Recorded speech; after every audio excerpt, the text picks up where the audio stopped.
नमस्कार। निशुल्क ज्योतिष परामर्श केंद्र में आप सबका स्वागत है। आज दिनांक 20 अगस्त 2024 मंगलवार। जैसे कि हमारी एक लग्न कुंडली पर अध्ययन हो रहा है, चल रहा है, तो हम ये समझ रहे हैं कि ये अपने जन्म के समय क्या क्या लेकर के आया है। अब हम ये समझते हैं कि इसको इस जन्म में किस प्रकार से अपने कार्य करने चाहिए, जीवन को जीना चाहिए, ताकि यह मोक्ष और मुक्ति को प्राप्त कर सके। क्योंकि हमारे ज्योतिषाचार्यों द्वारा दिए गए हमें इस ज्योतिष का सही उद्देश्य जो देखें तो वह मोक्ष और मुक्ति का मार्ग है, वही प्रशस्त करता है और उसी का हम अध्ययन कर रहे हैं। तो हम ये देखते हैं कि इसको नवमांश में जो लग्न प्राप्त हुआ वो 10 नंबर राशि का प्राप्त हुआ। अब 10 नंबर राशि की जो स्वामी हैं, एक तो ये मकर राशि कहलाती है, जिसका प्रतीक चिन्ह मगरमच्छ है, और इसके स्वामी शनि हैं, और यह भूमि तत्व की राशि है। यहाँ मंगल उच्च के होते हैं, अर्थात जो ये जन्म के समय लेके मंगल को नीच का आया था वह इसको इस जन्म में उच्च का बना रहा है। कर्म भाव में बैठा हुआ है, लग्न में बैठा हुआ है। इसका लग्न, इसका व्यक्तित्व कर्म को दिखा रहा है। इसको इस जीवन में कर्म करना है और इसका स्वभाव चर है, यानी निरंतर गति से कार्य करना है। तो इसको इस जन्म में क्या प्राप्त हुआ? लग्न, मतलब नवमांश में जो इसको कर्म करना है, जो जिंदगी को जीना है, जीवन को कैसे जीना है। तो अपना व्यक्तित्व का निर्माण किस प्रकार से करना है? अपने कर्म के द्वारा। कौन से कर्म के द्वारा? शनि के कर्म के द्वारा। कर्म के भाव के स्वामी कौन होते हैं? शनि। कर्म कारक ग्रह कौन है? शनि। और शनि कहाँ बैठे हुए हैं? चौथे घर में। चौथा घर किसका है? सुख भाव का। यानी इसको अपने सुख प्राप्त करने के लिए अपनी ऊर्जा को, अपने व्यक्तित्व को कर्म के द्वारा निर्धारित करना है।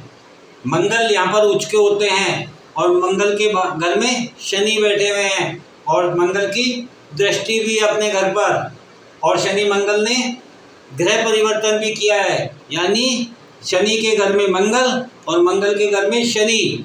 तो ये क्या बताना चाहते हैं? ये बताना चाहते हैं कि इस व्यक्तित्व का निर्माण ये स्वयं अपने कर्म के द्वारा, अपनी ऊर्जा के द्वारा, अपने सुख के कर्म के द्वारा, अपनी बुद्धि और बुद्धि की द्वारा, अपनी ऊर्जा के द्वारा अपने व्यक्तित्व का निर्माण करेगा। इसको इस प्रकार का कर्म करना चाहिए इस जीवन में। दूसरा घर आता है, दूसरे घर का स्वामी 11 नंबर कुंभ राशि। इसका प्रतीक चिन्ह कुंभ का कलश, अमृत कलश। इसका स्वामी भी शनि।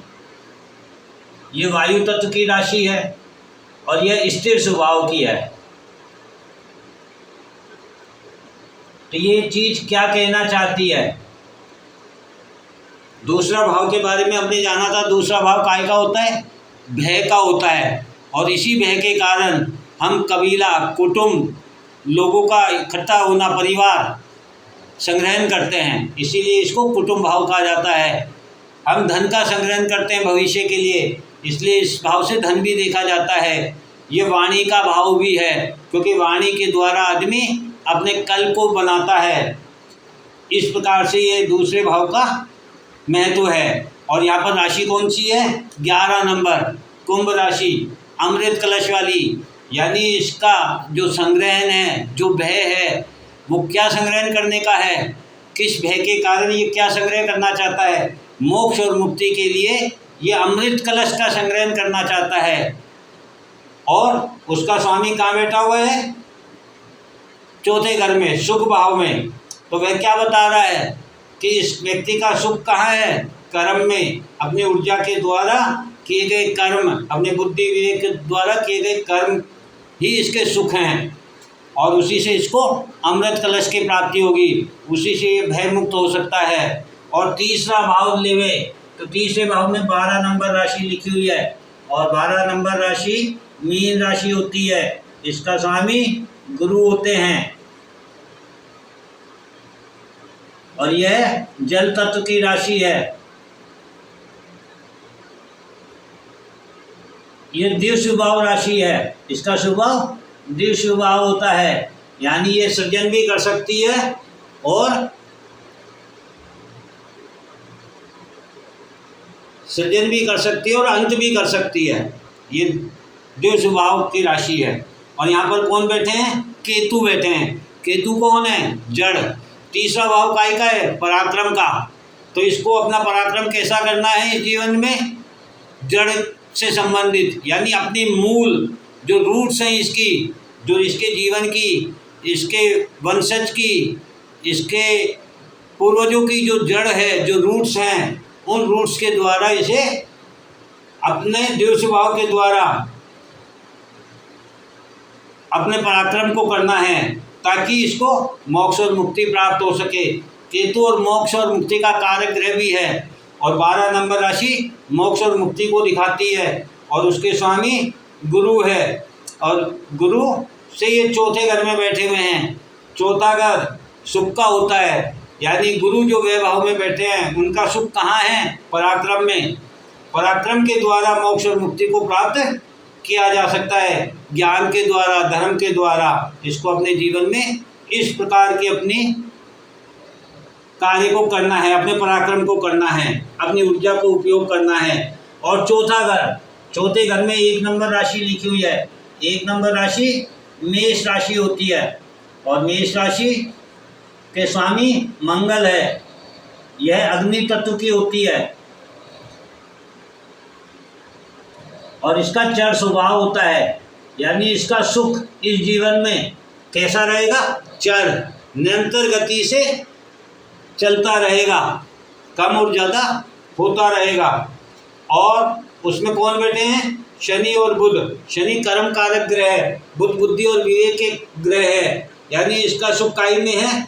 अपने बुद्धि, अपने विवेक से अपने कर्म को करना, अपनी ऊर्जा के उपयोग के द्वारा, यही इसका सुख होगा। ये व्यक्ति अपने जीवन में निरंतर गति से कार्य करता रहेगा, और उस पर मंगल की चौथी दृष्टि है, गुरु की 5वीं दृष्टि है। तो ये क्या बता रही है? मंगल की चौथी दृष्टि की चर्चा हमने अभी पहले कर ली। अब गुरु की 5वीं दृष्टि, 5वां दृष्टि बुद्धि विवेक को दिखाती है। एक ज्ञान, एक धर्म के स्वामी 5वीं बुद्धि को दे रहे हैं, सुख को। तो वह सुख कैसा महसूस करेगा?